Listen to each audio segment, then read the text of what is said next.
Subscribe our YouTube channel and watch our videos. अस्सलामु अलैकुम वरहमतुल्लाहि वबरकातुह।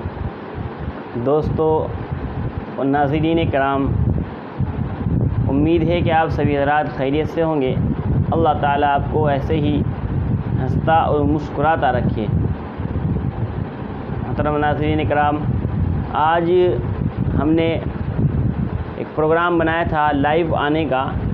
9:15 पर हमें लाइव आना था, लेकिन हमारी बार बार कोशिशों के बावजूद लाइव प्रोग्राम शुरू नहीं हो सका। कुछ टेक्निकल प्रॉब्लम की वजह से लास्ट मोमेंट पे आकर जहां से लाइव प्रोग्राम शुरू होता है वहां से वो बार बार रिटर्न आ रहा है, जिसकी वजह से लाइव प्रोग्राम आज जो है शुरू नहीं हो सका। इसका हमें बेहद अफसोस है।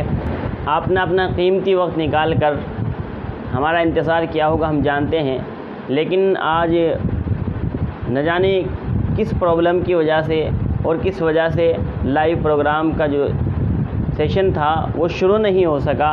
इसलिए हम आपसे माज़रत चाहते हैं।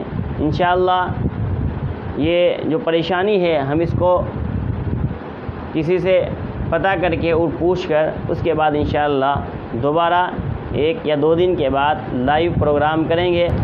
आप सभी हज़रात उस प्रोग्राम में हमारे साथ शरीक होंगे और हमारा साथ देंगे, हमारा ताउन करेंगे। एक बार फिर मैं आप सभी हज़रात से माज़रत चाहता हूं कि जो आज का हमारा लाइव प्रोग्राम था वो कैंसिल हो गया कुछ टेक्निकल प्रॉब्लम आने की वजह से।